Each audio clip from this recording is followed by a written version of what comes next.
Egunon, muy buenos días. Gracias por acercaros un día más a este Hotel Ercilla de Bilbao, tras la invitación de Nueva Economía Forum Europa, Tribuna Euskadi, y también por parte de BBK. Una vez más les agradecen su presencia en este desayuno en el que vamos a continuar con los encuentros en los que vamos conociendo a los candidatos y candidatas a las próximas elecciones municipales y forales. En este miércoles, día 15 de mayo, nos acompañan Fernando García, es candidato por Ciudadanos a la Alcaldía de Bilbao, Iñaki Sánchez, que es candidato por esta formación política a la Alcaldía de Vitoria-Gasteiz, y José Manuel Gil, candidato por Ciudadanos a la Alcaldía de Donostia-San Sebastián. Como siempre, eligen a una persona que les conoce y en este caso es el encargado de presentarles.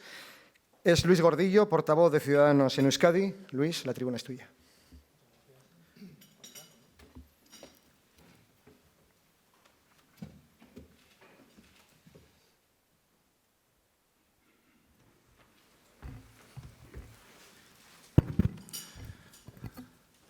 Muchas gracias y buenos días a todos. Muchas gracias por estar aquí con nosotros en esta mañana de miércoles, día de San Isidro, en la que además tenemos el orgullo desde el Partido Político Ciudadanos, que me corresponde en este momento ser el portavoz, de presentar nuestra plancha para las 3 capitales del País Vasco.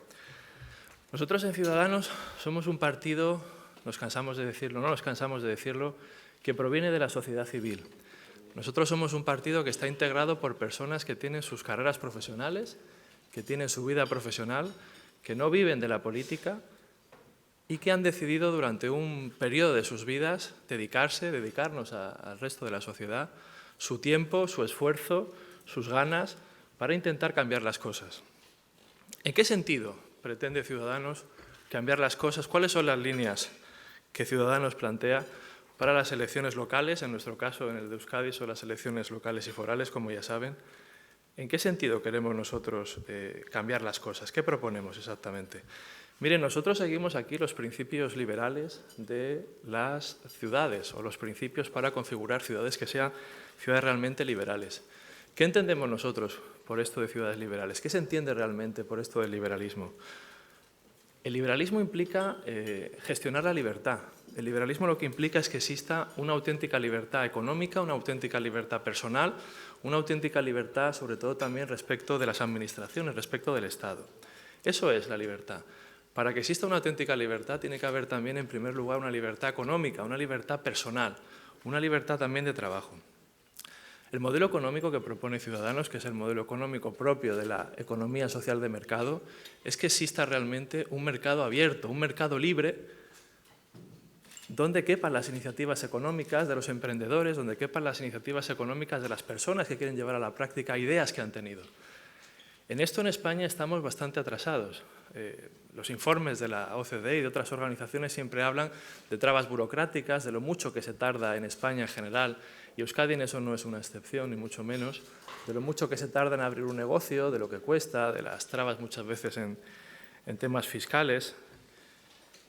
Y nosotros lo que pretendemos es simplificar todo este tipo de gestiones burocráticas. Nosotros creemos en una economía abierta donde se puedan desarrollar actividades económicas y profesionales, donde se genere actividad económica, con eso se recauden impuestos y con eso se puedan financiar los servicios sociales. Eso es el liberalismo que defiende Ciudadanos. Libertad económica que produzca riqueza, que se cree la riqueza y a partir de ahí que se produzca también una redistribución, pero una redistribución de una riqueza que se esté creando. Hay muchos partidos políticos, y ustedes tendrán la oportunidad, y la han tenido estos días, de comprobar las agendas de otras opciones políticas, que siempre ponen mucho énfasis en repartir y en redistribuir la riqueza. Eso está bien, pero para poder redistribuir la riqueza hay que crearla. Hay que crearla. Coincidirán conmigo, y aquí veo caras conocidas, que es bastante difícil, es bastante complejo echar a andar un negocio, es bastante difícil que triunfe una iniciativa económica y en eso es en lo que las administraciones deben poner énfasis. En segundo término, la libertad, el liberalismo que defendemos es un liberalismo también frente al Estado, es decir, se trata de eliminar todas las trabas burocráticas. No puede ser que para abrir una empresa, que para abrir un negocio sea necesario tardar a veces meses, incluso algún año, entre licencias, permisos, autorizaciones y demás. No existe en España una auténtica unidad de mercado, esto ya lo sabemos, pero sobre todo es que las administraciones, y las administraciones locales no han sido una excepción, se empeñan además muchas veces en complicar más la vida al emprendedor español. Y luego finalmente el liberalismo también parte de la base de una libertad personal. Y aquí es muy importante la seguridad personal. Las ciudades tienen que ser entornos agradables, entornos amigables y tienen que ser sobre todo entornos seguros.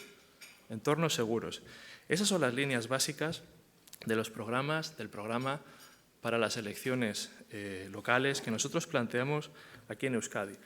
Nosotros simplificando, y ahora enseguida iré presentando a nuestros invitados y les pasaré la palabra, nosotros lo que planteamos en nuestros gobiernos locales, los que salgan después de las elecciones, son sobre todo gobiernos que no impidan a los ciudadanos, no impidan a los emprendedores desarrollar su vida, desarrollar sus actividades. Nosotros creemos en gobiernos eficaces y eficientes. ¿Qué es la eficacia y qué es la eficiencia? La eficacia es lograr unos fines, ¿de acuerdo? Pero es necesario que sean eficientes, es decir, hay que lograrlos siendo lo más económicos posible en la gestión y sobre todo de la manera menos gravosa y donde se consuman menos recursos económicos y de otro tipo. El gobierno vasco que presidió en su día Patxi López, del que ahora, por cierto, los socialistas han olvidado y que parece como que se arrepintieron de esa etapa que pasaron, aprobó una vez, encargó y aprobó un informe que lo presentaron en el Parlamento Vasco en el que se establecía que como consecuencia de los solapamientos y las duplicidades en el ámbito de la Comunidad Autónoma del País Vasco, sin contar con el Estado, solamente entre Gobierno Vasco, Diputaciones y un grupo determinado de ayuntamientos que se eligieron para ese estudio, se producían unos sobrecostes anuales de más de 400 millones de euros. Bien, 400 millones de euros, para que nos hagamos una idea, es más o menos el presupuesto de la Universidad del País Vasco. Es una cantidad de dinero enorme. Nosotros lo que pretendemos es eliminar ese tipo de duplicidades y sobre todo queremos eliminar esas ineficiencias que tiene la Administración. La Administración no debe ser un fin en sí mismo, sino que la Administración lo que debe hacer es ayudar al ciudadano, facilitarle al ciudadano, sobre todo aquel que quiere crear puestos de trabajo, sobre todo aquel que apuesta su dinero por un proyecto, facilitarle lo más posible su vida. Esos son los ejes que nosotros presentamos, esos son los ejes que presenta Ciudadanos. A continuación, ¿vas a presentar tú? Pues lo presento yo. Perdón. A continuación tenemos aquí con nosotros a los tres candidatos para las tres alcaldías de las capitales del País Vasco. En primer lugar, Fernando García, que es el candidato a la capital de Vizcaya, Bilbao. Fernando García es, como todos nosotros y todos los demás que estamos aquí en esta mesa, es un profesional, ha dedicado toda su vida, casi 40 años, a ser oficial de la policía en el Ayuntamiento de Bilbao. Fernando es una persona que se ha dedicado a su ciudad, se ha dedicado a su Bilbao y ahora que se ha jubilado es cuando se ha planteado y es cuando ha dado el salto para ofrecer a los ciudadanos, para ofrecerse a los ciudadanos, como hemos hecho los que estamos aquí, para intentar cambiar las cosas en esta ciudad que es la ciudad de sus amores. Fernando.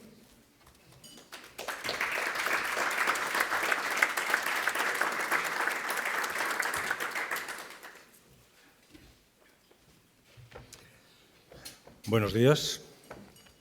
Agradezco a la tribuna Nueva Economía pues, que nos haya invitado a charlar con vosotros y a presentar un poco nuestras líneas de actuación para el futuro aquí en Bilbao.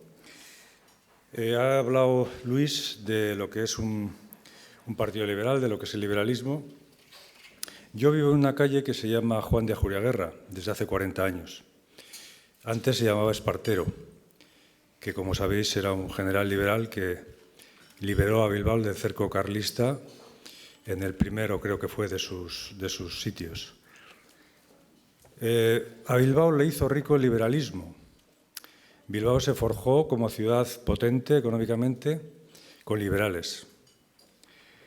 Y aparte de lo que ha dicho Luis, que me parece muy oportuno lo que ha dicho, lo que es el liberalismo, quería decir también que, por contraste a otros partidos, el liberalismo sabe que la sociedad lleva intrínseca el conflicto. Pero el gran aporte del liberalismo a la vida política ha sido, sin duda, sus instituciones. el parlamentarismo, y es ahí donde se cuecen todas las ideas, porque el conflicto es oportunidad. El conflicto no es algo desechable, sino todo lo contrario. El conflicto es intrínseco a la sociedad y lo que debemos sacar es las mejores consecuencias y las mejores posibilidades. Hay otro punto que me parece muy importante, y es que el liberalismo tiene también una prevención contra el exceso del poder. Ese poder que se mete en tu vida hasta en las menores cuestiones, hasta en tu opinión, hasta en tu forma de ver la política o tus señas de identidad o en fin, tu criterio político. Esas dos cosas repelen a los liberales. Y aquí en Bilbao tenemos partidos que, en mi opinión, inciden mucho en esas cuestiones. Son partidos que quieren que seas vasco de la forma que ellos quieren. O son partidos que defienden unas tesis económicas absolutamente peregrinas. Como sabemos, ya ha dicho Luis, una cosa es las conquistas sociales, llamarse progresista queda muy bien repartiendo dinero a todo el mundo, pero luego hay que saber cómo generar la riqueza. Y eso ahí, pues, en fin, tenemos ejemplos muy claros de cómo se puede ordeñar a la sociedad hasta exprimirla y dejar pues la Venezuela que hay en estos momentos, que es lamentable, ¿no? ¿Qué se puede esperar de Ciudadanos? Pues de Ciudadanos se puede esperar un partido que sea leal a la Constitución y al ordenamiento jurídico, que esté comprometido con todos los españoles, los vascos y el resto del país, que no entremos y no nos metamos en la vida íntima y en la vida de lo que debe ser la esfera personal de libertades de las personas. Un partido que efectivamente sepa que los impuestos son necesarios, pero deben ser racionales y no deben explotar a la gente, hasta a la gente emprendedora, hasta dejarla exhausta. Que favorecemos el mercado libre y la competencia, que evitamos el exceso de burocracia y, por supuesto, y en concreto nosotros, que defendemos la dignidad de quienes fueron aquí asesinados por no doblegarse a la banda terrorista ETA. Como he dicho, en contraste, los nacionalistas creo que se meten demasiado en la vida de las personas, pero además tienen una agenda rupturista en el cajón. El PNV es un partido que tiene efectivamente una buena imagen de gestión, lo cual puede ser más o menos discutible, pero lo cierto es que tiene siempre debajo de la mesa, en el cajón de la mesa, una agenda rupturista.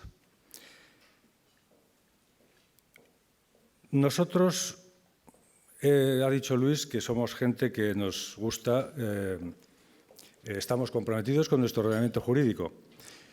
Por ejemplo, tenemos la seguridad. Aquí nuestro alcalde se empeña en negar que exista un problema de seguridad, pese a las evidencias y pese a que es el asunto que más preocupa a los bilbaínos. Sin embargo, reiteradamente niega que exista un problema de seguridad. La seguridad es necesaria para que la gente tenga realmente calidad de vida. No solo es necesario un nivel de renta, unos servicios, que también, es necesario que haya seguridad, que la gente cuando va por la calle se sienta segura. Nadie se enfrenta a esa realidad. Es un problema de impunidad. Realmente nos están pidiendo que asumamos ese grado de delincuencia que a nosotros nos hace sentirnos inseguros como si fuese una plaga divina. Es necesario que se haga un estudio realmente veraz, un estudio que sea creíble de cuál es el estado de la delincuencia, de cuáles son efectivamente los delitos que causan a la sociedad pues esa sensación de desasosiego. Y saber cuál es su dimensión, qué puntos son los importantes en ellos, quiénes los cometen, cómo se comportan y, a partir de esos datos, iniciar una política de seguridad coherente que nos haga vencer ese problema. En estos momentos la Policía Municipal está absolutamente desorganizada. Se ha iniciado una carrera loca hacia el aumento de plantilla y sacar a gente a la calle, y se ha olvidado que todo tiene un equilibrio. Si tú sacas a mucha gente a la calle, vas a tener más trabajo dentro. Si no prevés eso, vas a tener un problema, vas a fatigar a la gente, la vas a dejar en una situación lamentable, y es lo que está pasando ahora. Nosotros creemos que lo que se está pidiendo y demandando por la sociedad y lo que está ofreciendo, intentando ofrecer el Ayuntamiento, es una policía de proximidad. Pero la policía de proximidad, la policía comunitaria, como le llaman, no es en sí misma una solución absoluta. Es una forma de abordarla, desde luego, pero necesitas también una policía que aplique las leyes. Además, la forma de organizar esta policía comunitaria está siendo muy anárquica, muy poco definida, no se sabe muy bien qué funciones tiene. Nosotros creemos que esta gestión de policía de cercanía debería realizarla un cuerpo distinto. Es verdad que hay que explorar cómo se gestiona a nivel legal, pero debería realizarla un cuerpo, en nuestra opinión, muy similar a lo que hacen los ingleses, con una especie de cuerpo auxiliar, que no sean funcionarios, que no tienen funciones de policía, pero que sí son una forma de control social, presente en los lugares conflictivos, y que además es un cuerpo más barato, porque aquí todo se soluciona a base de dinero. Tú sacas, dicen ahora, 900 agentes como mínimo. Eso supone que junto a los ertzainas tenemos una ratio de agentes como ninguna otra capital en Europa. Tampoco se está gestionando el pacto que existe firmado entre el Gobierno vasco y el Ayuntamiento de Bilbao sobre coordinación y cooperación entre la Ertzaintza y la Policía Municipal de Bilbao. No se ha llevado a efecto esa coordinación y nosotros pretendemos que eso es lo primero que hay que hacer. Antes de subir la plantilla, lo que ha dicho Luis, eficiencia, contar con lo que tienes y gestionarlo bien. La inaplicación de las leyes también es paradigmática. En nuestro Gobierno, en estos momentos, hay zonas de la legalidad que parece que producen urticaria, ¿no? Tenemos las calles de Bilbao, las principales calles de Bilbao, las más comerciales, en el Casco Viejo, la Gran Vía, Ercilla, ocupadas por vendedores ambulantes no desde ayer o antes de ayer, desde hace decenios. Y no se aplica la normativa. Eso da una imagen pésima de una ciudad. No hay gobierno, no hay nada. El ocio nocturno es otro referente de la calidad de vida. ¿De qué le sirve a una persona tener una ciudad limpia, una ciudad agradable para vivir, que lo es Bilbao, desde luego, si luego resulta que en su casa no puede descansar? Y después de años y años y años, la gente sigue igual. Es cierto que no solo es la aplicación de la ley, nosotros tampoco decimos eso, pero hay que probar otras iniciativas, hay que hablar con los interesados, hay que hablar con las partes afectadas, hay que proponer otras soluciones que mitiguen la dura aplicación de la ley, pero hay que aplicar la ley. No siempre las otras iniciativas terminan con el problema. De hecho, muchas veces no es así. Nosotros nos comprometemos a aplicar la ley, allá cuando no haya otra forma de solucionar ese problema. Queremos también, efectivamente, una administración que aplique de una vez lo que prevén las normas de derecho administrativo, que es una conexión del Ayuntamiento de Bilbao, en este caso, con las administraciones públicas, para que los papeles que emitan otras administraciones públicas no tenga por qué aportarlos el interesado, sean directamente solicitados allí. También para evitar que una persona tenga que presentar los mismos papeles en la misma administración reiteradamente. La participación ciudadana también es otro asunto relevante y nosotros proponemos que en los distritos modifiquen de alguna manera la capacidad que tienen las asociaciones para que por lo menos sus informes, sus opiniones consten en las reuniones de los consejos y haya que motivar, cuando el ayuntamiento toma otra decisión, haya que motivar el por qué se aparta de lo que le piden o lo que le solicitan los vecinos. Por supuesto, queremos una movilidad también que se adapte a las nuevas circunstancias. La movilidad urbana está cambiando, pero a pasos agigantados, de una manera vertiginosa. El tema el cambio de energía para mover los vehículos de las energías fósiles a lo que es las baterías eléctricas ha hecho que aparezcan muchos nuevos elementos de movilidad personal que hay que meterlos por algún sitio. Hay efectivamente un PEMUS, un plan de movilidad urbana. Yo creo que está bien, yo lo he leído detenidamente, me parece que es correcto, pero no se está aplicando, no se está metiendo a la gente, a los diferentes lugares a la gente, ¿no? A los nuevos vehículos. Vemos a las bicicletas meterse por las aceras, a los nuevos patinetes también, y eso hay que ponerle orden y señalización. También estamos comprometidos con mejorar la vida en los barrios, por mezcla de usos en los barrios, darles protagonismo, meter cosas nuevas en los barrios, pues para que haya más vida y para que se vayan cada vez más haciendo parte del centro de la ciudad. Y también, desde luego, medidas para fomentar el comercio y otras muchas cosas que no da tiempo de comentar, por lo que voy a dar paso a Iñaki Sánchez, nuestro candidato para la alcaldía de Vitoria, y daros las gracias por escuchar.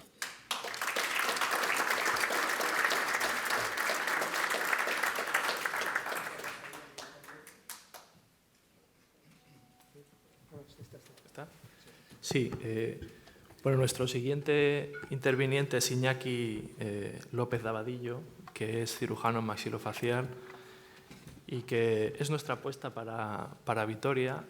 Como ven ustedes, siguiendo un poco el hilo de lo que comentábamos antes, nosotros hemos intentado dar lo mejor de nosotros mismos, hemos intentado buscar en nuestra cantera también propia y le hemos convencido a Iñaki para que también se presente para alcalde de la ciudad de sus amores también, que es la ciudad de Vitoria. Iñaki, cuando quieras. Buenos días. Ante todo, agradecer al Fórum Nueva Economía la posibilidad que nos ofrece de expresarnos con libertad, atendiendo al espíritu que subyace en una contienda electoral cualquiera y consiste en dar la oportunidad a todos los candidatos para exponer sus proposiciones y sus ideas, en vez de ceñirse a la letra que permite esconder turbios y espurios intereses. En primer lugar, quería referirme al concepto de ciudad. ¿Qué es una ciudad? No me refiero a la definición que podemos ver en el diccionario, sino a qué es lo que diferencia una ciudad de una asociación cualquiera de individuos. Parafraseando a Aristóteles, lo más propio de la ciudad es la promoción de la virtud, la mejora moral de los ciudadanos y el cuidado de todo aquello que ordena la convivencia a una vida plena, acorde con la naturaleza del hombre. Y el único marco en el que se puede obtener el bien propio del hombre es cuando la ética se integra completamente en la política.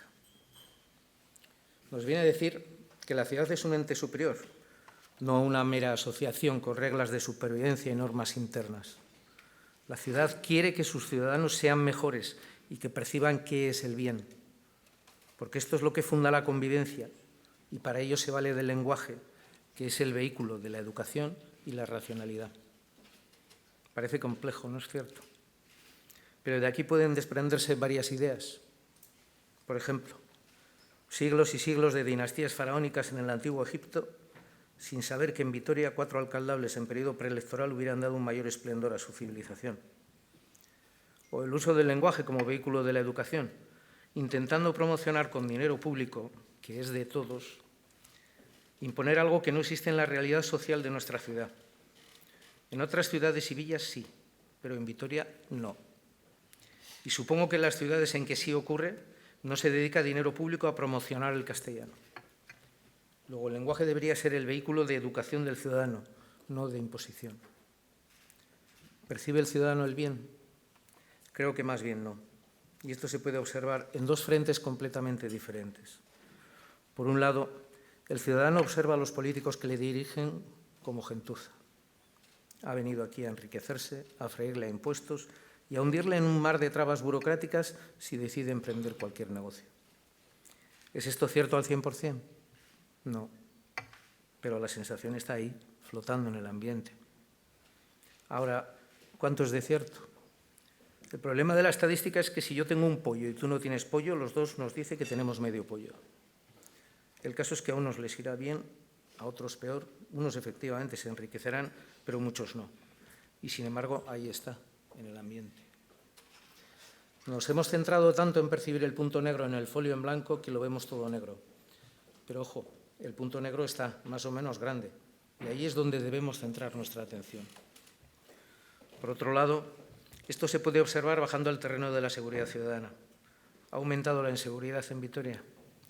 Por desgracia, ayer conocimos el fallecimiento de la mujer que fue atacada en el portal de su domicilio. Pues esta es la percepción general. Los datos sitúan a Euskadi como la tercera comunidad en la que más aumenta la delincuencia, tras Cataluña y Navarra. Los datos tanto de la Consejería de Seguridad como del Ministerio del Interior revelan un repunte en los delitos, especialmente las agresiones sexuales, los robos en vivienda y los robos con violencia. Dentro de Euskadi, Álava sigue mostrándose como la provincia más insegura, con el mayor número de delitos por habitante, situándose 3 puntos por encima de Vizcaya y 15 sobre Guipúzcoa. Y mientras la delincuencia aumenta, el número de policías en la provincia disminuye. De los 1.100 ertzainas que se destinaron en Álava en 1995 con la apertura de la comisaría de Portal de Foranda, hoy solo quedan unos 530. En cuanto a la policía local, llegó a alcanzar 440 agentes y hoy no habrá más de 370. Su principal problema no son esas 2 exiguas OPEs que se han realizado, sino el número de jubilaciones que se van a producir. Por tanto, exigiremos al Gobierno vasco que de los 8.000 ertzainas de que dispone se destinen a Álava el número suficiente para atender las necesidades de nuestros ciudadanos. Tampoco se trata de crear un Estado policial. Y no solamente más recursos, también deben ser más efectivos. Actualmente, Policía Local y Ertzaintza solapan competencias en materias de seguridad ciudadana e investigación. Es necesario acordar cuáles son sus funciones y objetivos de cada cuerpo policial y que exista una mejor coordinación entre ellos. Volvamos al punto negro. ¿Existe fraude en la percepción de las prestaciones sociales que distribuye el ayuntamiento? La percepción es que está generalizada, pero aparentemente no está más allá del 2%. ¿De acuerdo? O sea, que nos conformamos con que haya un 2% de fraude. ¿Y por qué no un 0%? Por eso proponemos la creación de una oficina municipal antifraude que se centre en las modalidades de fraude detectada, que son, a saber, las identidades falsas, la ausencia de los perceptores en la ciudad mientras reciben ayudas y el destino del dinero a fines diferentes a los legítimos. Para eso proponemos medidas concretas, como son el uso de sistemas biométricos de identificación y sistemas de pago que puedan ser auditados por la propia oficina. Otro punto negro. ¿Resulta fácil para el emprendedor crear un negocio en Vitoria? Pues ni la contesto. Pero sí que creemos que hay que facilitar a los emprendedores y nuevos comercios de Vitoria la implantación y desarrollo de sus negocios. Para ello, proponemos la creación de una concejalía de comercio y negocios locales que apoye a estos con el objetivo de convertirse en una figura de acompañamiento, no punitiva, sino facilitadora, que explique a los negocios las reglamentaciones y sea parte activa de la comunicación de las ayudas y subvenciones. Es decir, que sea la concejalía la parte proactiva de estas y no el negocio. Por otro lado, proponemos lanzar ayudas a la financiación de parte de costes fijos del negocio durante los 2 primeros años, el alquiler, la luz, etcétera, que son los gastos más importantes. Se implementaría mediante un sistema de puntos, de tal manera que tengan mayor subvención negocios en zonas con menos actividad comercial o donde se quiera fomentar la misma. Además, se analizaría la viabilidad del negocio mediante un plan de negocio aportado por las empresas. A partir de este supuesto, también promoveremos un proyecto para la mejora de la competitividad en el comercio minorista, creando una identidad de marca propia de las pequeñas empresas locales para que adquieran un mayor grado de compromiso y cohesión, impulsando el consumo local. Asimismo, capacitando tecnológicamente al pequeño comercio del centro de la ciudad y creando un sistema de fidelización del comercio local como comercio de proximidad. Bonificaremos a las actividades ya existentes vinculadas a la creación de empleo. Por último, es preciso acortar los plazos de concesión de permisos de actividad y apertura de establecimientos, la eterna siempre prometida y nunca cumplida. Y además, abaratar las tasas que los gravan. Si queremos avanzar en el comercio local, tenemos que avanzar en el urbanismo local. No creemos que sea necesario incidir en proyectos de extensión urbana y sí en la reforma y rehabilitación de las viviendas del ensanche. Aunque haya que revisar el plan especial de rehabilitación integral, proponiendo la creación de un plan específico de rehabilitación del ensanche. Y, por supuesto, agilizar los plazos de concesión de licencias, tanto de obra nueva como de rehabilitación. Crearemos una oficina de alquiler municipal, fomentando la incorporación de viviendas vacías al mercado municipal. Todos sabemos y se maneja la cifra de las 10.000 viviendas vacías que hay en Vitoria. Que cumpla una función regulatoria para aquellos que lo deseen, fomentando un sistema de ayudas a la rehabilitación y una bonificación de hasta un 95% del IBI para aquellos que lo acometan. Son tantas cosas que nos dejamos en el tintero: movilidad real, sostenibilidad real, salud pública desnortada. Esta es la diferencia entre una sociedad cualquiera y una ciudad. Hagamos que sea posible entre todos. Muchas gracias.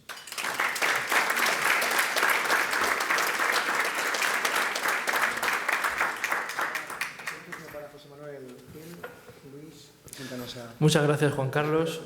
Gracias, Juan Carlos. Brevemente, pues José Manuel Gil, además de compañero, es profesor en la Universidad de Deusto, es doctor en psicología y es especialista en psicología industrial y es nuestro candidato para la ciudad de Donostia, San Sebastián. Cuando quiera. Muchas gracias, Luis. Y muchas gracias a todos ustedes por estar aquí esta mañana y darnos la oportunidad de escuchar nuestras propuestas. Tiene para un donostiarra cierto morbo esto de venir a Bilbao a presentar San Sebastián. Me hace cierta ilusión, la verdad. Así que permítanme que empiece ofreciéndoles algunos pequeños datos acerca de Donostia, aunque es una ciudad que seguramente ustedes conocen. Hay algunos datos que seguramente pasan desapercibidos para la mayor parte de la opinión pública. La más pequeña y bonita de las tres ciudades vascas arroja una foto peculiar. Tenemos una superficie de 6.100 hectáreas ocupada por 186.000 habitantes, con una tasa de paro del 12,4%. Una economía básicamente centrada en el turismo y servicios, con un 25% de población con más de 65 años, con un 46% de euskaldunes, un 11% de emigrantes y una renta media de aproximadamente 20.000 euros, en la que el 25% aproximadamente de los habitantes tienen estudios superiores. Para gestionar esta realidad, tenemos un ayuntamiento que gasta anualmente 343 fantásticos millones de euros, es decir, más o menos 1.843 euros por habitante y año, cuando la media autonómica es de 805 y la media nacional es de 904. Tenemos un ayuntamiento con una deuda de 70 millones de euros, que ha subido desde 2017 un 12,57%. Pero veamos algunos datos más. De todos los ingresos del ayuntamiento, más de 137 millones provienen de impuestos en entidades locales, que han subido un 3,4% desde 2017, y 162 millones provienen de terrenos, que han subido un 7% desde 2017. Y ahora verán por qué les menciono lo de los terrenos, porque todo tiene su cosa. Pero a la vez, veamos la otra cara de la moneda. ¿Cuánto se gasta Donosti en protección civil? 1 euro por habitante y año. ¿Cuánto se gasta Donosti en protección de consumidores y usuarios? 1 euro por habitante y año. Y cada día en esta realidad nos despertamos con nuevas ocurrencias. Con un macrocentro comercial, no sé si habrán ustedes oído hablar de él, no se podría llamar centro comercial, es un auténtico parque comercial en Galarcha 2, que va a venir a terminar de matar el comercio local en una ciudad que tenemos una saturación de centros comerciales increíble. Un metro para una ciudad que, como todo el mundo sabe, se recorre en poco más de 1 hora andando. Un metro que cuesta más de 200 millones de euros de coste. 50.000 euros cada metro de túnel. Ahora se les ha ocurrido cubrir la Plaza de Cataluña, será por el sol. La creación del Instituto del Pincho Donostiarra, el soterramiento de la Concha. En fin, esto es un festival. Ahora mismo están buzoneando algunos partidos una auténtica bolsita de caramelos con unas propuestas de obras a hacer en cada uno de los barrios después de llevar no sé cuántos años gobernando sin hacerlas. La realidad es que el Ayuntamiento de San Sebastián no sabe a dónde va. Cada día oímos a más gente decir que San Sebastián se está quedando obsoleta, que los donostiarras nos tenemos que ir a la periferia a vivir, que las grandes inversiones se van de allí. ¿Qué está pasando en Donosti? Pues la verdad es que si lo miramos un poquito de lejos, parece oler a final de ciclo. Empezamos a ver obras faraónicas y empezamos a ver nervios. En esta situación, desde Ciudadanos proponemos una ciudad europea, una ciudad bien distinta a la que tenemos ahora, que la vemos envejecida. Soñamos que una ciudad innovadora, conectada, capaz de generar empleo de alta cualificación, capaz de atraer un turismo de alto valor añadido. Un ejemplo en políticas medioambientales y donde sobre todo la gente pueda vivir con cierta comodidad. Así que nosotros, que no les voy a hablar de cuál es nuestro enfoque filosófico o político, porque creo que mis compañeros lo han hecho suficientemente antes, nosotros queremos hacer las cosas profesionalmente. Nosotros, como ya ha dicho antes Luis, somos básicamente gestores. No somos políticos profesionales, somos profesionales que estamos un tiempo en la política, que venimos de una carrera y de una experiencia en el sector privado y que sabemos cómo hay que gestionar las cosas para que las cosas vayan bien. Y, por lo tanto, proponemos empezar por el principio, por donde empezarían ustedes en sus empresas, por saber a dónde se va, por hacer un buen plan estratégico que incluya un plan urbanístico sensato, donde no estemos todo el día funcionando a golpe de ocurrencia. En ese sentido, pensamos que basta ya de proyectos faraónicos, basta ya de gastar dinero, porque todas estas obras que les he mencionado y alguna más, al final las pagan los donostiarras, aunque nos estén vendiendo que algunas de ellas las paga el Gobierno de España también somos los donostiarras y otros más, es decir, el dinero no sale de las nubes, hay que pagarlo por algún sitio. ¿Eso significa que nosotros vamos a parar las obras, que nosotros no vamos a modernizar Donosti? Muy al contrario. Pensamos que hay proyectos urbanísticos sensatos que hacen falta, que son mucho más baratos y que seguramente inciden mucho más en la vida de la gente. Necesitamos con urgencia regenerar la parte vieja, que se ha convertido, como todos ustedes saben, en un centro de suciedad, de delincuencia, de pobreza, de mala imagen, porque nuestro actual alcalde, todo lo que tiene que ver con la parte vieja, lo pacta sistemáticamente con Bildu. Necesitamos recolonizar el centro, que como ustedes han visto cuando van por allí, a las 8 de la noche se queda desierto porque efectivamente tiene un precio la vivienda en la que es imposible vivir allí. Necesitamos renovar la zona del puerto, una zona preciosa que en cualquier ciudad de Europa estaría bien aprovechada. Necesitamos dar solución a edificios emblemáticos como el Bellas Artes. Necesitamos revalorizar cosas como el hipódromo, en su momento una joya de la corona y hoy completamente olvidado y amenazado de desaparición. Necesitamos apostar por el aeropuerto, etc. Necesitamos invertir en proyectos sensatos. Y pensamos que haciéndolo así podemos hacer algo de magia, que consiste en reducir los impuestos municipales. Lo digo porque, como ustedes han visto, sistemáticamente estamos viviendo una subida, una escalada de impuestos que es como algunos partidos solucionan todos los problemas con dinero de los demás. Es decir, montando una fiesta en la que pagan otros. Y así, claro, así resulta fácil conseguir prácticamente cualquiera de los objetivos que se plantean, ¿no? Bueno, nosotros somos partidarios, por ejemplo, de convertir Donosti en la ciudad más transparente de Europa.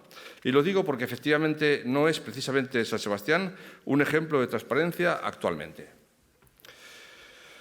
Nos gustaría replantear los muchos chiringuitos municipales que tenemos y las muchas empresas municipales que tenemos, algunas de las cuales, por ejemplo, son conocidas como las que mejor pagan de la ciudad. Chollos para familiares y amigos de los de siempre. Nos gustaría revisar todos los contratos menores y hacer una buena auditoría de lo que está pasando en el Ayuntamiento. El Ayuntamiento está pagando algunas de sus obras faraónicas que las hacen por razones electoralistas y con mucha frecuencia, con matiz ideológico, las están pagando con las obras enormes que están haciendo, por ejemplo, en Belarcha, decía, o en otros sitios, obras desconectadas, pero que efectivamente suponen unos ingresos para el ayuntamiento extraordinarios. De obras y de impuestos a los ciudadanos nos pagamos la campaña electoral, que es lo que estamos haciendo ahora mismo. Y así llevamos 40 años en los que tenemos a dos partidos, tres si me apuran, turnándose en el gobierno, PNV y PSOE, PSOE con PNV, PNV apoyado por el PSOE, PSOE apoyado por el PNV, con Bildu en algunos momentos de la historia, en la que en estos 40 años han seguido viviendo el ayuntamiento los mismos, los que no tienen otro oficio ni beneficio, los que no les queda más remedio que estar en el ayuntamiento porque de no estar allí no tendrían dónde estar. Nos parece que va siendo hora de que San Sebastián tenga una oportunidad de vivir una nueva etapa, un planteamiento completamente regenerador. Y nos gustaría convertir a San Sebastián en la ciudad símbolo de la no violencia, la ciudad que ha tenido casi 100 víctimas de terrorismo. Nos parece que tenemos todos los ingredientes para convertirla en un símbolo europeo, en un símbolo mundial de lucha contra la violencia. Nuestras calles, con las placas que recuerdan a los desgraciadamente asesinados, pueden ser un fantástico libro. Nuestros ciudadanos, nuestros habitantes son magníficos profesores y podemos tener la oportunidad de enseñar a nuestros alumnos, a nuestros hijos, valores tan importantes como el respeto, como la educación, como la concordia, como la escucha activa, como el acuerdo.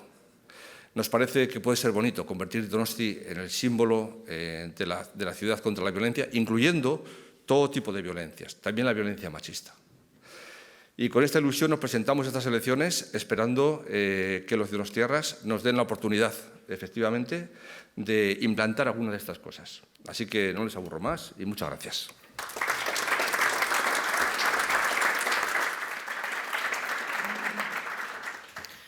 Bueno, han ido llegando un buen número de preguntas para los tres candidatos y también alguna para Luis Gordillo, si tiene a bien responderla. Les voy a pedir brevedad porque son muchas las preguntas que han ido llegando, con lo cual podemos dar cabida y salida a todas ellas. Iñaki Pardo, de Radio Taxi Bilbao, pregunta a los tres candidatos: ¿qué propuesta tenéis para que el servicio público del taxi sea de alta calidad en las tres capitales? ¿Vais a seguir las directrices de los dirigentes de vuestro partido que abogan por suprimirlo o implantar un servicio privado? Esta la voy a contestar yo. En el tema de los taxis, que imagino que la pregunta va por lo de los taxis y la VTC, nosotros lo que planteamos y lo hemos hecho siempre es la libertad. Que el ciudadano pueda elegir entre si decide ir en un taxi o si decide ir en un vehículo VTC. Eso es lo que planteamos nosotros. Y lo que es cierto es que hoy día, en el País Vasco, concretamente en Euskadi, es donde menor implantación de VTCs hay. Normalmente, cuando surge este tema, se suele decir, bueno, es que hay un reglamento, hay una norma que establece una limitación de licencias de taxi por VTC, cosa que es cierto. En Euskadi, en este momento, 2.137 licencias de taxi, hablo de memoria, pero creo que no me equivoco, y me parece que el último recuento son 97 licencias de VTC. Eso hace una proporción de 1,23. Es verdad que la norma, el reglamento, que por cierto si llega al Tribunal de Justicia de la Unión lo acabará anulando por desproporcionado, habla de 1,30. Cuando surge este tema yo siempre digo, bueno, ¿y por qué no aumentamos las licencias de taxi? Y así ya llegamos al 1,30.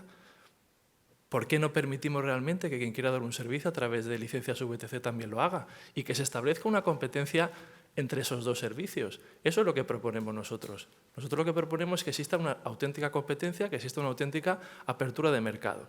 Y ese es el sentido de nuestra política, y ese será el sentido de nuestra política, porque tampoco lo que no puede ser es que luego el Gobierno vasco se reúna por detrás con los representantes de los VTCs, Gobierno vasco de Diputaciones, que en este caso son los competentes, y les diga, no os preocupéis, vamos a pactar para satisfacer al sector del taxi, pues que la contratación sea media hora o 2 horas antes de que se preste el servicio.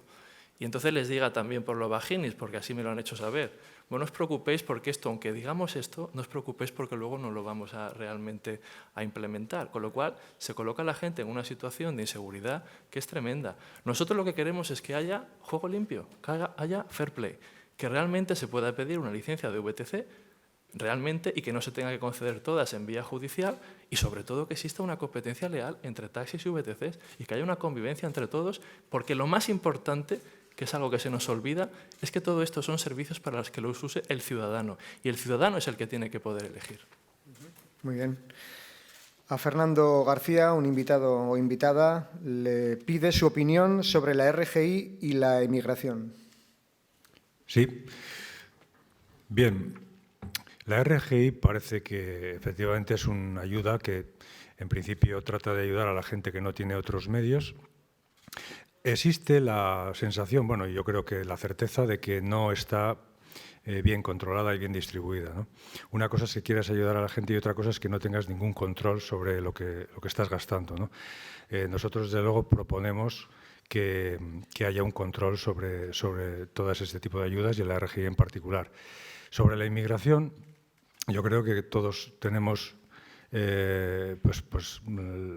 estamos seguros de que la inmigración es buena. Con carácter general, a nosotros nos parece siempre positivo. Pero creo que hay dos partes que debemos diferenciar bien. Una es que debemos acoger a la gente que quiere venir aquí a trabajar con nosotros, buscar una ciudad que cree oportunidades para que todos podamos vivir y ellos nos ayuden, efectivamente, porque nuestra sociedad está envejeciendo. Pero, por otro lado, sabemos que estamos mandando incentivos nefastos, ¿no? Que viene una gente que no viene precisamente a trabajar y que causan problemas, ¿no? Yo creo que ninguna sociedad está obligada a tolerar eso. Nosotros tenemos que dejar bien claro a la gente que venga que tenemos unas leyes que hay que cumplir y el que no las cumpla pues tendrá que tener unas consecuencias. Las consecuencias lógicas de la gente que no cumple las leyes es que no pueda adquirir no pueda estar entre nosotros y haya que devolverla a su país, o las consecuencias que legalmente estén previstas. Verónica López, de la Asociación Vecinos Foro Cívico de Bilbao, le pregunta a Luis Gordillo ¿por qué no hay entre los candidatos a las alcaldías mujeres? ¿No existen perfiles adecuados en Ciudadanos en el País Vasco? Hombre, claro que existen. Nuestras listas respetan, por supuesto, la paridad. Nosotros tenemos una candidata, además, al municipio de Guecho, que está aquí sentada con nosotros, que es la cabeza de lista. Y además, al final, pues acabamos compensando con otras candidaturas en el resto de España. Sí que es cierto que, en general, y esto es una cosa que pasa habitualmente en Euskadi, pues es verdad que las mujeres, es verdad que no sé por qué, a la hora de dar el paso a lo que es meterse en política y tal, pues la verdad es que son más precavidas, pero esto es una cuestión que se plantea también en otros lares, ¿no? Pero lo cierto es que nosotros, que respetamos por supuesto la paridad, las listas electorales, todas nuestras listas son 50-50, pues al final, si usted me dice, bueno, es que tiene usted pocas cabezas de lista en Euskadi, mujeres. Bien, es cierto, pero también es verdad que nosotros, siendo un partido nacional, a nivel nacional, sí que compensamos y que sí que se mantiene una auténtica paridad 50-50 con cabezas de lista. Pregunta para el candidato por Bilbao. ¿Se presenta a la alcaldía o exclusivamente al área de seguridad ciudadana? Evidentemente, a la alcaldía. Muy bien. A los tres candidatos, esta misma persona que ha trasladado esta pregunta anterior les pide, para un sinfín de políticas municipales hace falta el concurso de las diputaciones forales, aplicando la máxima de su programa nacional por la supresión de lo que despectivamente llaman cuponazo, así lo escribe. Sin concierto económico, ¿cómo se dotarían para la provisión de la inmensa mayoría de la acción municipal? Voy a introducirlo yo un momento. El tema del cuponazo siempre en realidad es el cuponazo de los nacionalistas. Nosotros lo que queremos es un sistema que sea justo, que sea abierto y sobre todo que sea transparente para el cálculo de lo que es el cupo y el reparto de las cargas.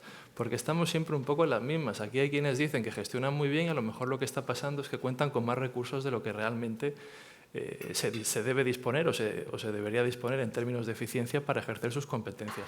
Nosotros aquí lo que pedimos en primer lugar es, por supuesto, transparencia. Y en segundo lugar, lo que hemos dicho es que tiene que haber un sistema que sea eficiente, que exista una auténtica coordinación entre municipios, entre diputaciones forales, Gobierno vasco y el Estado. Como le he dicho antes, o como hemos comentado antes, ya se hizo un informe en su momento donde se establecía en más de 400 millones los sobrecostes por temas de solapamiento.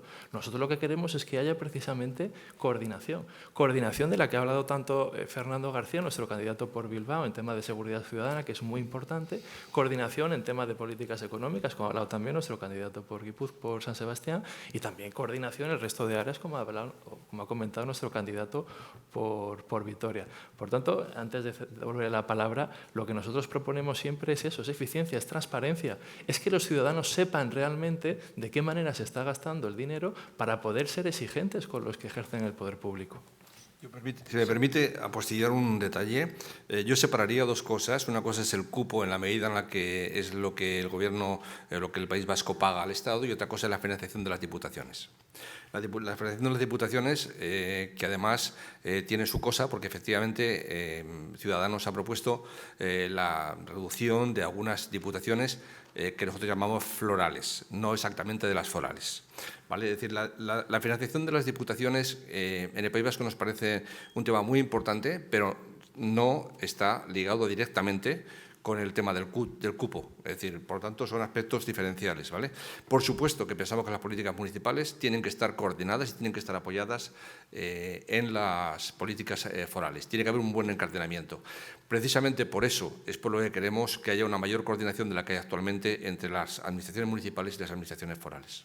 Abundando en esta cuestión, y quizá le traslade la pregunta a Fernando y a Iñaki, ¿no les parece un flaco favor para los candidatos en Euskadi referirse al concierto económico y a lo que paga la administración vasca, es decir, el cupo, de una manera tan irrespetuosa y despectiva, dice esta persona que traslada la pregunta, como cuponazo? Bueno, yo creo que lo de cuponazo hace referencia exclusivamente a la opacidad. Quiero decir, nosotros hemos dicho 1000 veces que consideramos que esta es una forma de recaudar, que es tradicional, que está admitida en la Constitución y que, sin más, no hay más que hablar. El asunto es que el cupo es una cuenta de los gastos que ha habido por parte del Estado y lo que le corresponde pagar a las diputaciones vascas. Pero esa cuenta no se hace, o por lo menos no la conocemos. Entonces, eso es todo, no hay más, es la opacidad. Si me permite volver a apostillar, ya lo siento. Es que es muy importante hablar de respeto cuando hablamos del tema del cupo. Estoy de acuerdo en la apreciación de la persona que lo ha preguntado, porque el respeto no es llamar cuponazo a un cálculo hecho en un cuarto oscuro entre dos partidos políticos. La falta de respeto hacia los propios vascos es que estemos transmitiendo una imagen de insolidarios. Es que estemos quedando ante el resto de España como lo que no somos, como un pueblo insolidario. Y yo sí que creo que, efectivamente, por respeto a los vascos, deberíamos de tener todos perfectamente claro cuál es la forma en la que se calcula el cupo. Y no puede ser que los propios miembros de la comisión que lo tienen que negociar admitan públicamente que ese cálculo no es objetivo. Eso es una falta de respeto.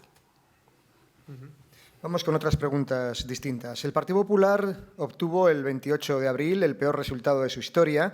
Sin embargo, sus votos los captaron fundamentalmente PNV y no Ciudadanos. ¿En qué se están equivocando? Es una pregunta para nuestros invitados. Y añade esta persona, Ciudadanos no despega en Euskadi, es solo por su discurso sobre el cupo, el concierto o las diputaciones, porque aquí su evolución está siendo muy diferente a la que tiene Ciudadanos en el resto de comunidades autónomas.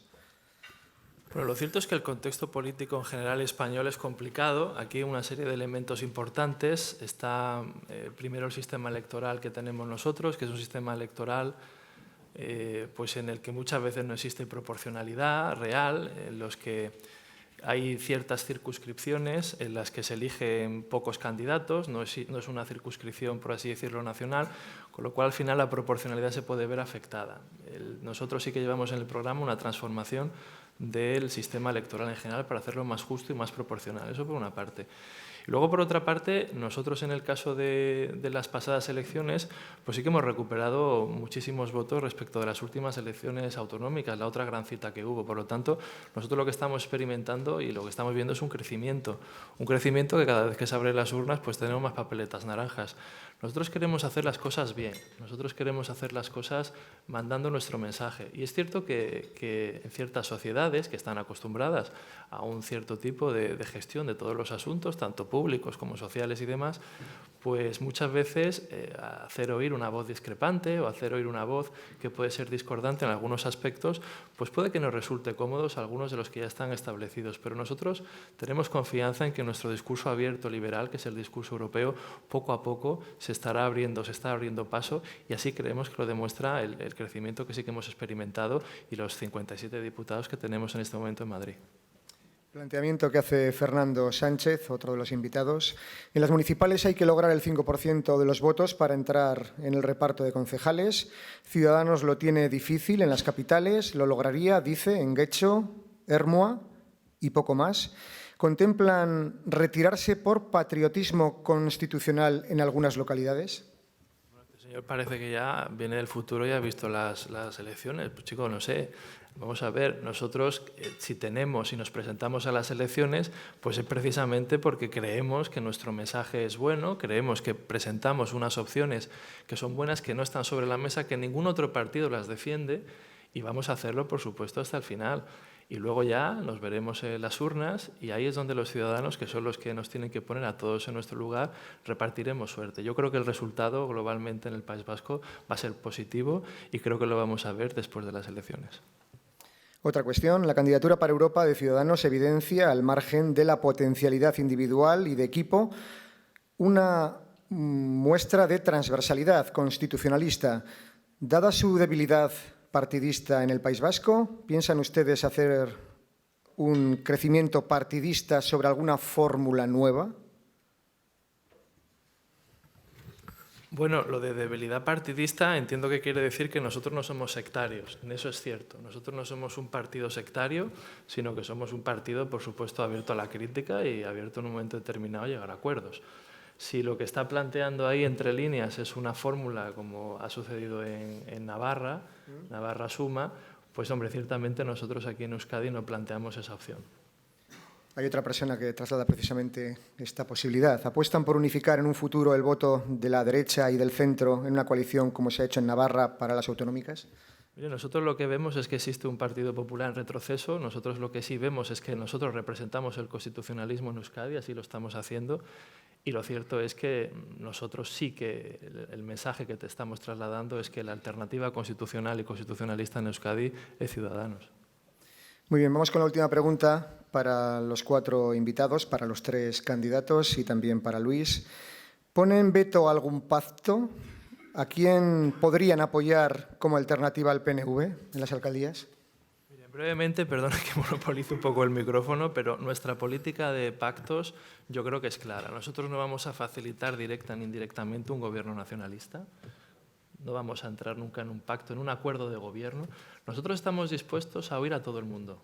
Ya lo dijo incluso nuestro presidente Albert Rivera cuando estuvimos en Alsaso en su momento. Nosotros estamos dispuestos a escuchar a todos, incluso a los que nos tiran piedras. Pero también es cierto que nosotros tenemos un proyecto que es constitucional y constitucionalista y nosotros, por tanto, no vamos a entrar en un pacto de gobierno con partidos nacionalistas porque representan todo lo contrario de lo que nosotros defendemos. Otra cosa son medidas puntuales, cuestiones específicas en las que nosotros pues, votaremos a favor de que exista una reducción de la burocracia en las administraciones locales. Nosotros votaremos a favor de abrir los mercados, de reducir muchos sistemas de licencias totalmente obsoletos. Nosotros a favor de todas esas medidas liberales sí votaremos a favor. Lo que no haremos es facilitar directa ni indirectamente un gobierno nacionalista. Fernando, Iñaki, José Manuel, ¿algo que añadir? Sí, y además, no solamente con esta pregunta, si me permite, voy a hacer un comentario sobre una anterior. Me ha quedado grabado eso de si se van a retirar ustedes por lealtad constitucional. Y permítanme que les diga que por lealtad constitucional nos vamos a presentar y nos vamos a mantener, precisamente, ¿no? Respecto al tema nacionalista, miren, nosotros somos liberales, como han explicado mis compañeros muy bien. Y eso significa que nos vamos a dejar la piel para que todo el mundo tenga derecho a defender sus opiniones, incluidos los nacionalistas.